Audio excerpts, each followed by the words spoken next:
Them was not no active tears. That boy hurt. Those tears came from the soul. Yeah. That boy hurt. Yeah, his bones and everything were hurting in that month. Cause I was hurting, and I ain't even sleeping with Jason. I don't know what you was hurting about. I just said, like, that was hungry. That was hunger pain. Oh, you got one more fact.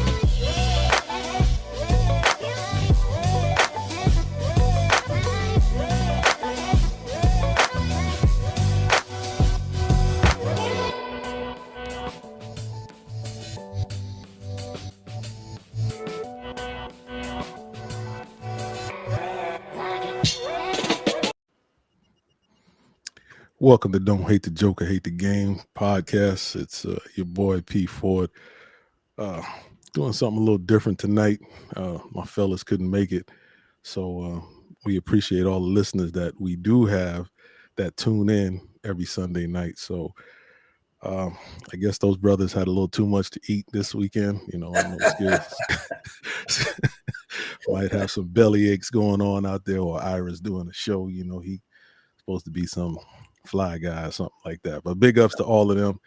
Guys, Don's not really feeling up to par. So do have a special guest that I'm going to attempt to interview this evening. He's a friend of mine. We ride motorcycles together, basically met up at Oktoberfest.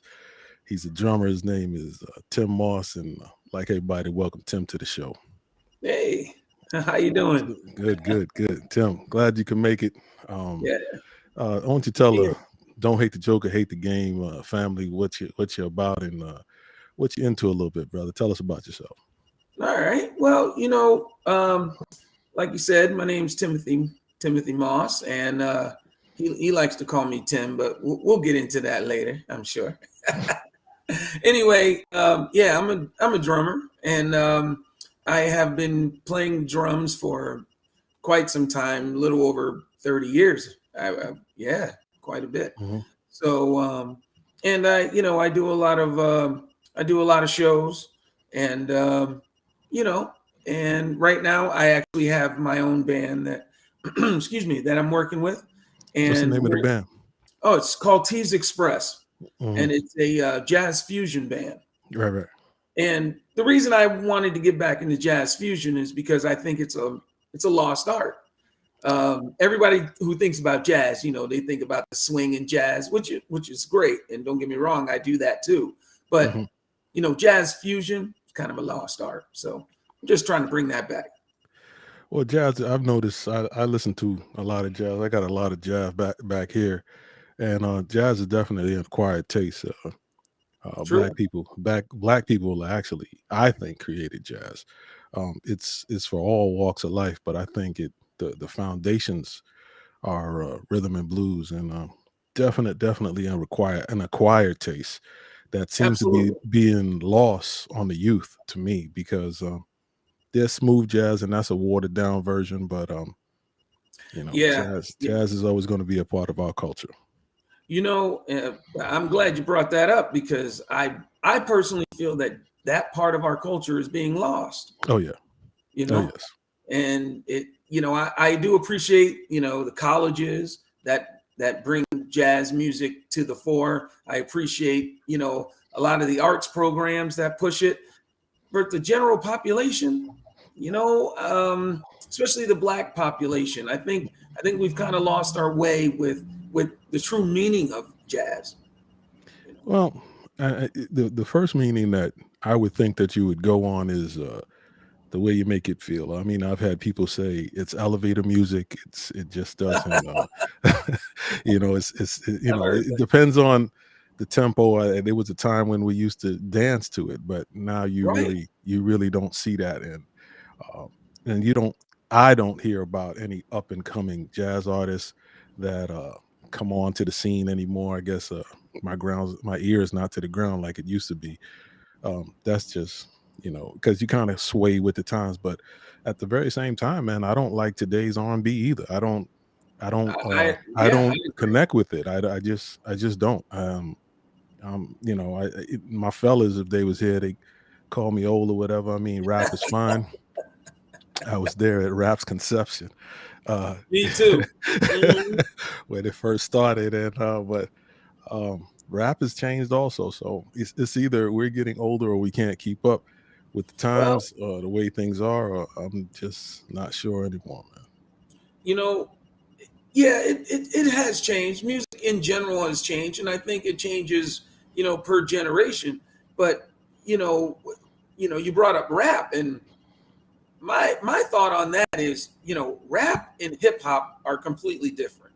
Mhm. See, rap in the beginning, back in the days when we were looking at it, back before Run DMC, rap stood for rhythmic American poetry. Right. And I think a lot of people either don't know that or it got lost. Mhm. So hip hop is rap that's monetized. Yeah. See, once people realize that, this subculture of rap music can actually make us money, it became hip hop, which brought it into another realm that I really can't get with. I don't think it's ever really made money the way it was supposed to. I mean, when I say money, I'm equating it to the wealth, and that always goes with the record industry. I mean, we were talking about, I'll give you a piece of what's going on, but you really won't really own what you produce. And just now they're just starting to say, Ray Charles was doing it way back when, where he wanted to own everything that he produced, and now I see everybody wants to own what they have put out or what they've produced, but still a struggle to do that, because we're just rap today is just a lot of show, man, a lot of jewelry, but the content is not there. It's not the same. That's true. And when you really think about it, I mean, if there's a saying, follow the money. Now, Yeah. even Black Americans, we get caught up in that. Oh, yeah. We want to make our own labels, which is part of what you said, taking control, Mhm. which is in itself wonderful. I mean, if you look at Prince, rest his soul, but Mhm. the fact that he couldn't even play his own music because Warner Brothers had him tied up. Mhm. And that's why he became a symbol, because you can't trademark a symbol. Right. So so realistically, he was actually way before his time. Yeah. And he was actually teaching us that, hey, doing it your own way, having the rights to your music is a good thing. So I don't have a problem with that. Mhm. But once you give over the rights monetarily, you also give a piece of the music or a piece of your soul, like I say. So I think, back in the day, we used to call people who did that sellouts. Yeah. Now, believe me, don't get me wrong. I thoroughly understand people getting their money. That's fine. But there's still a measure of, soul searching that has to be done there, because once they got the rights, they can do anything with it. And you never know. You might have a song, chilling with your girl and talking about, sitting by the fire and, nice romantic, and it could end up on a Cheetos commercial. What's that all?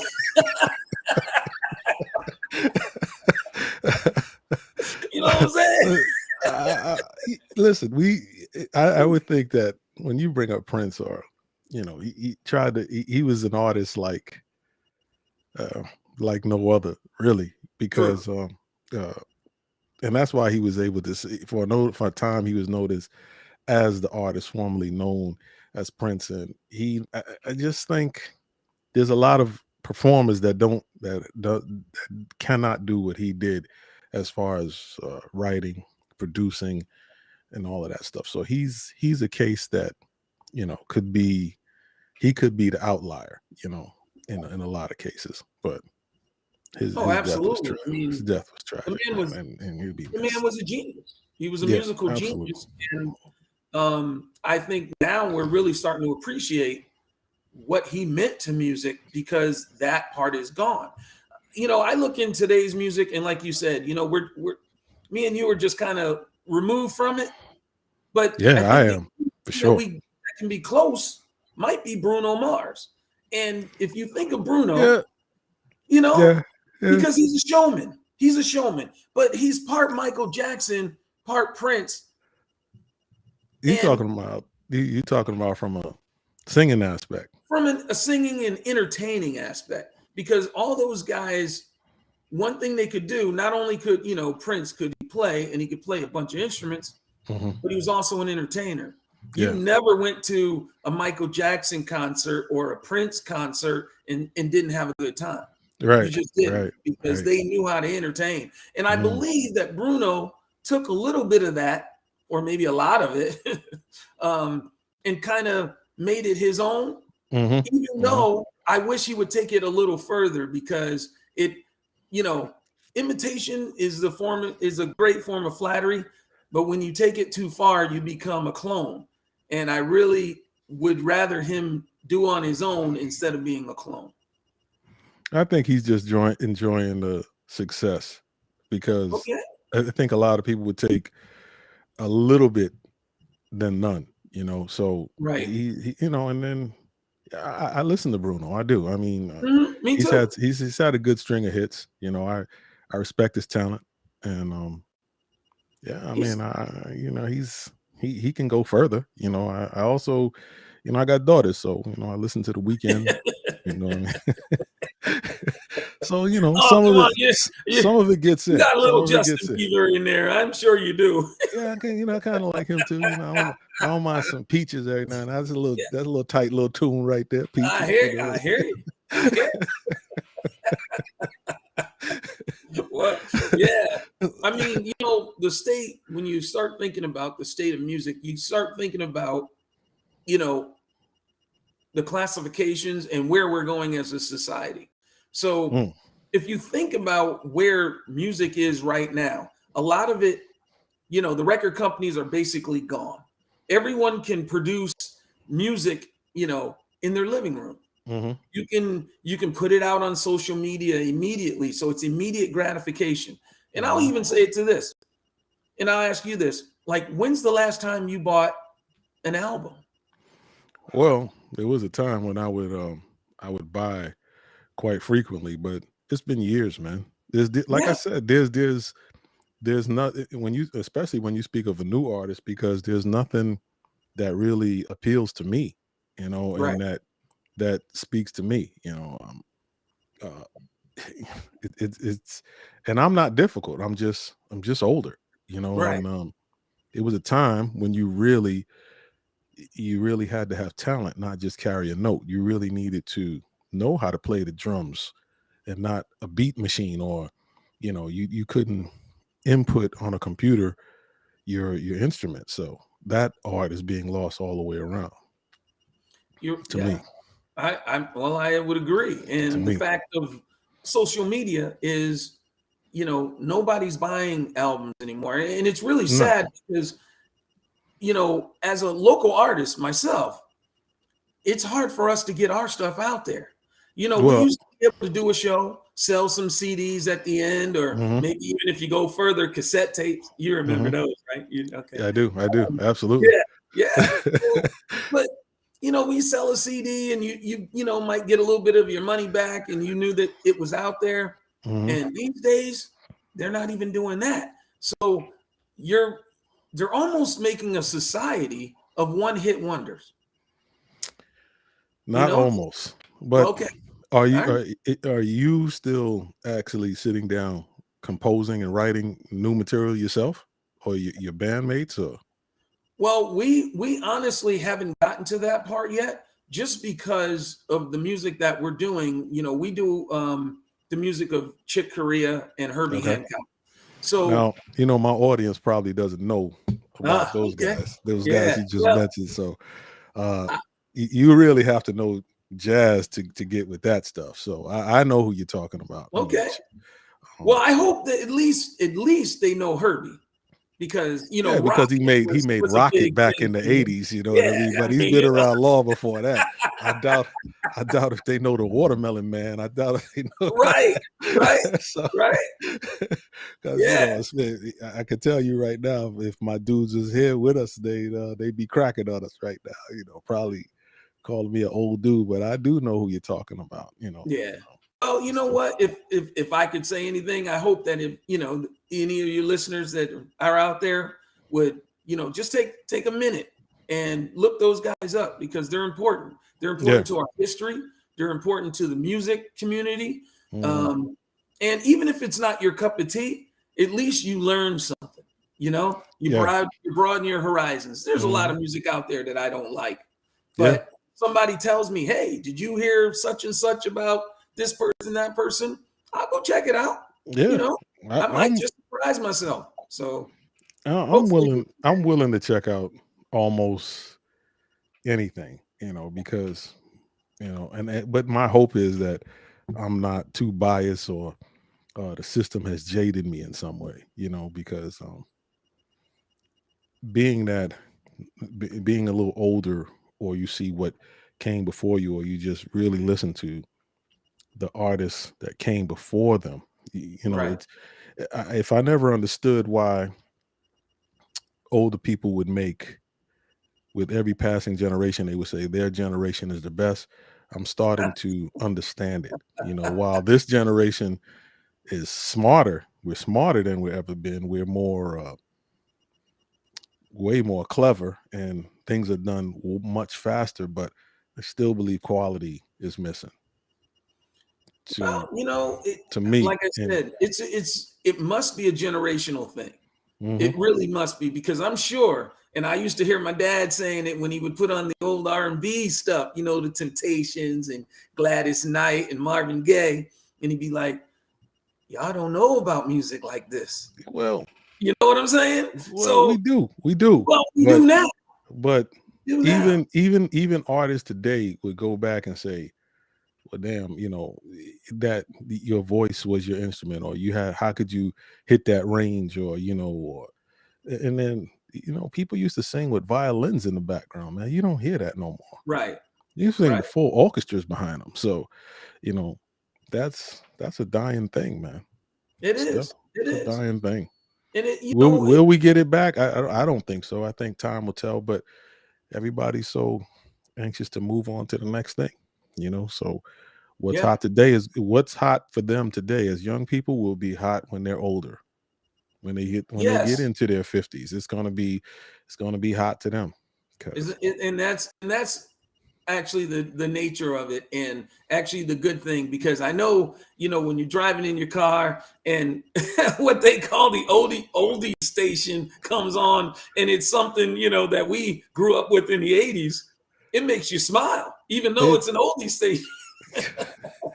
I think music is nostalgic, so it takes you back to your youth for sure. Yeah, it does.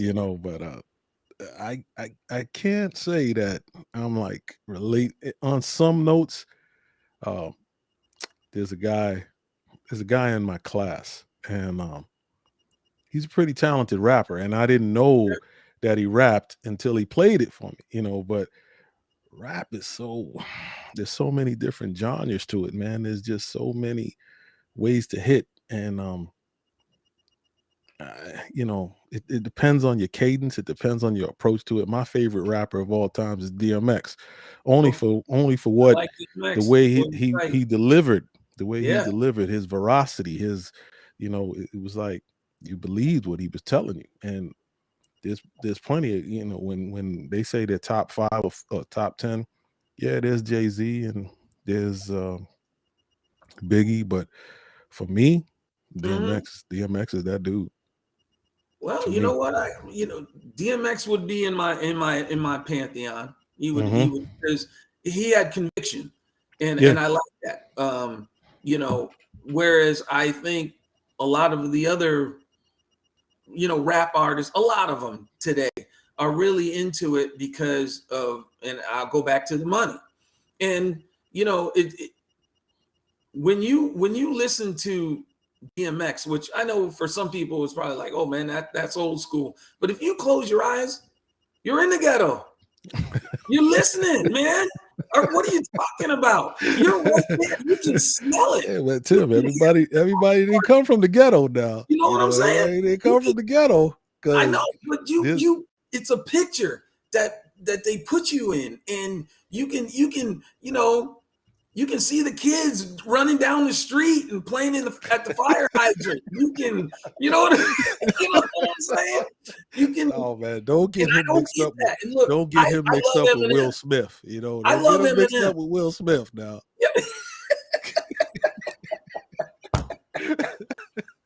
Oh man, look, like, and one thing I can say, it's kind of interesting because when we grew up, you realize that. I mean, I think I remember, what was it? Third Base was probably the first white rap group that made it. You remember Third Base? Yeah, the first real rap group. Yeah. A lot of people talk about Beastie Boys, but to me, they didn't have the rap game. They didn't deliver to me. But Third Base, yeah.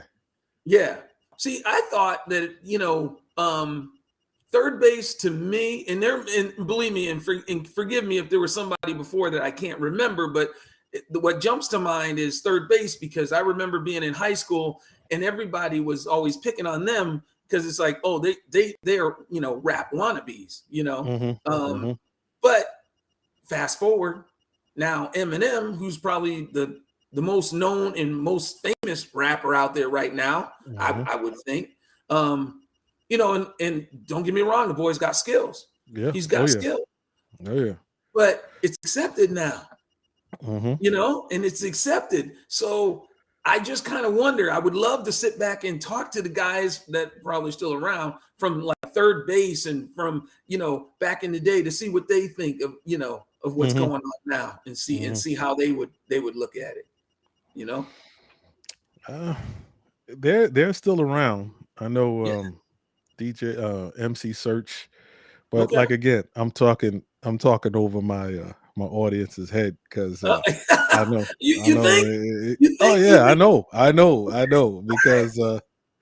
because usually skills will come out with and Ira, they would come out with different groups like Bone Thugs. They're big Bone Thugs fans, but I'm not a big Bone Thug fan. But I'm aware of them. And I do know a couple of their songs, but when you step back into Third Base and what's going on today, and probably the most successful rapper right now to me is Drake, because he's constant and he seems to be walking through eras, because there's a lot of songs of his that I like too that I could relate to. Headliners is one of them. If you ever listen to that song, and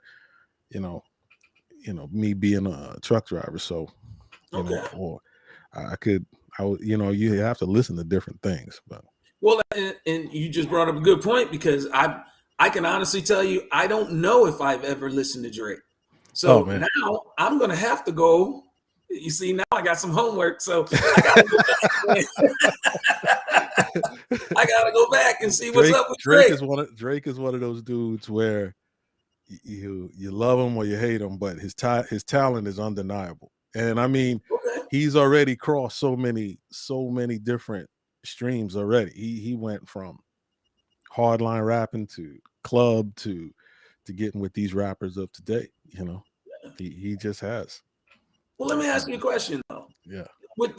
So do you think that the rappers today are actually educating the youth? Do you think their story is actually educating people? To be fair, if I really don't listen to their content, I couldn't answer that honestly. So I'm going to answer it like this. Did any rapper really educate you at the point? Because what I would think that a lot of them were telling were the situations that they were in, that they were dealing with. Everybody kind of glorifies like drugs and stuff like that, but You know, I think to be educated, they would have to be able to relate. So probably because I speak about this all the time. I don't know, even I have a 22-year-old son, but it's very difficult to relate to young people today. Okay. And in society, men are changing so much that it's actually kind of scary, really. You know, it's Mm. actually kind of scary where we're going, especially as black people. You know, and so I don't know if they're being educated because you know this is stepping on to something else, Tim. That we're doing things that's not really common for us. You know, there was a brother in in Virginia, 31 Mhm. years old, Andrew Bing. He shot up a Walmart and killed 6 of his co-workers. And he left a message in his phone that, you know, they were harassing him. And he worked there for damn near 12 years. And I'm like, that's really not our makeup. That's not our MO as black people, first of all, in this society. Hmm. So I, I know everybody can have some type of trouble, some type of uh, issue, but I'm kind of I can't relate to that either at 32, and we see this way too often. These these firings, and not like he was in tactical gear or anything like that. He purchased a firearm a few hours later. He went and killed the people that was harassing him or that he didn't like at the store. Yeah, So man. so when we go, so I equate that to the education. Are we no longer tough enough to deal with what befalls us, or are we going someplace else? That's the question I'll pose to you. Wow. You know, I mean, when you really look at like the way society is set up right now, it, you know, for all the things that all the advancements that we've made, you know, we still got a long way to go. Hmm. And the simple fact is we think that, you know, every step that we make we think is important. And I mean, it's, you know, we get on the internet, and you know, you look at a lot of these other social media platforms, and it's about me.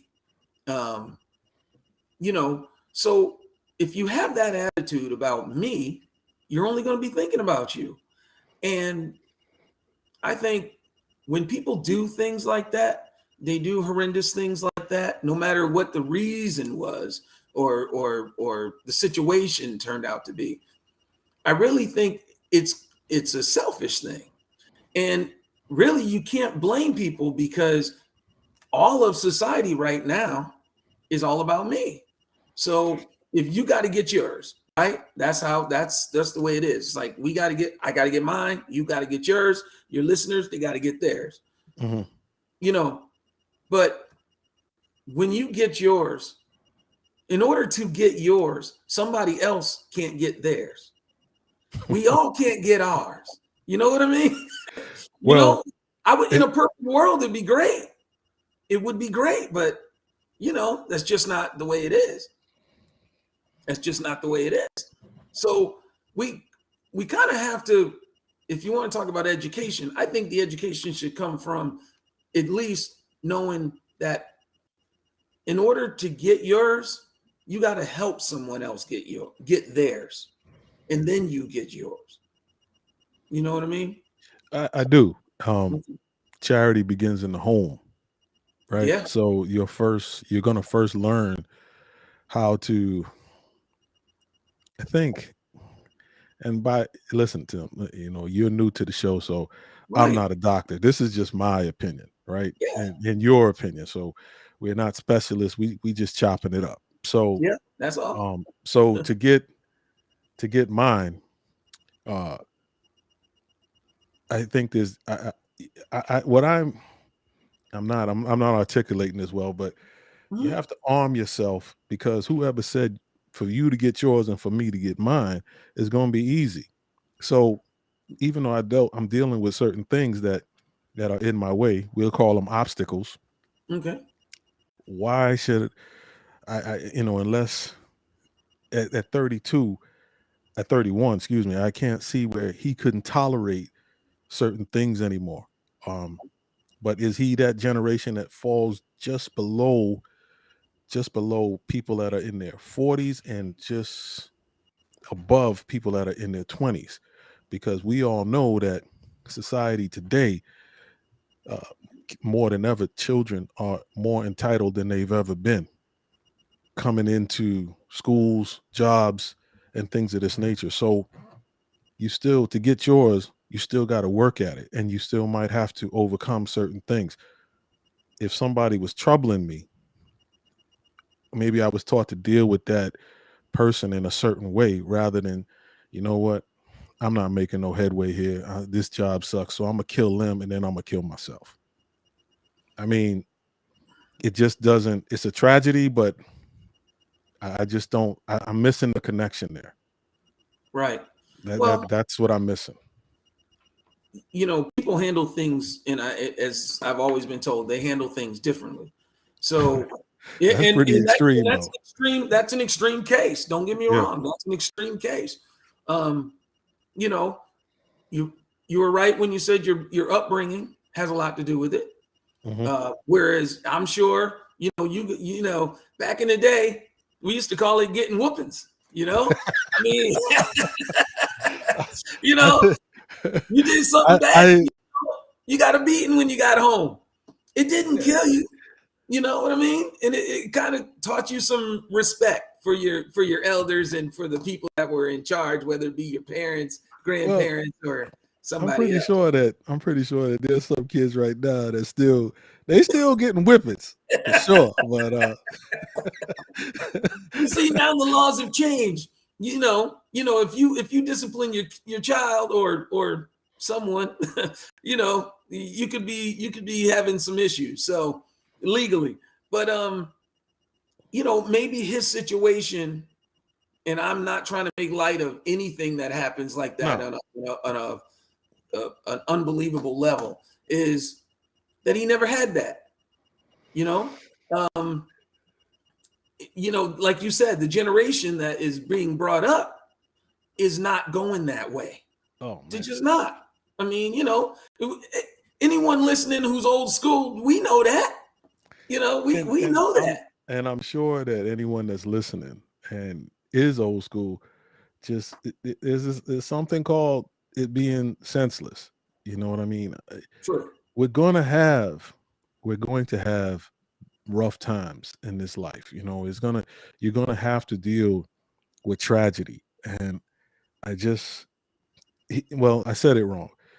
He turned a rough thing into a tragedy because, you know, you killed people that maybe were not nice to you, but did they really deserve to be dismissed from life?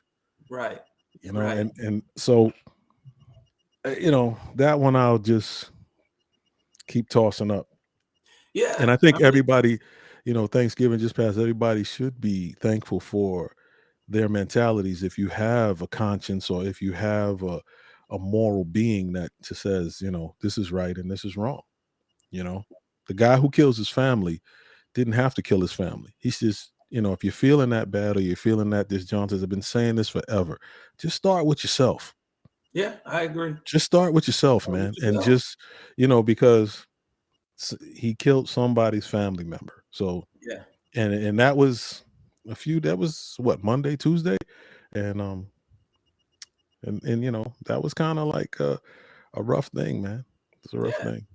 Well, you know what? You bring up a good point. And you know, we don't ever want to, you know, bring everything down to that level, because like you said, it was, you know, everybody was all up on this whole Thanksgiving thing, which I always, you know, I never really could quite understand. Nobody really explained. I know about the, you know, Indians and the Pilgrims and all that stuff, but I mean, come on, you know. Look at it like this. Look at it like this. I think December and this, whether you believe in Christmas or not, doesn't really matter.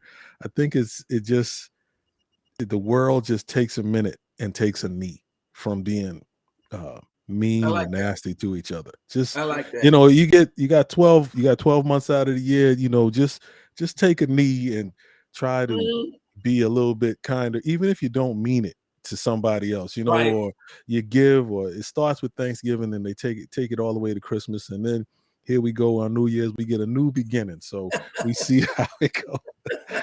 So yo, Tim, look, we got a late start. I want to Yeah, thank man. you for coming on the show with me today. Anytime, man. I will have you back. Yes. There's certain things that your skills usually runs the board, so there's certain things I'm not seeing the comments of my audience, but we usually knock off at 8:00, man. I appreciate you, brother. I really do, coming on, and Well, thanks and for we'll do having it. me, man. We It was will a good time. definitely do it again, man. We'll definitely Absolutely. do it again. All right. Yeah. All We'll right. get up, man. Peace. Peace.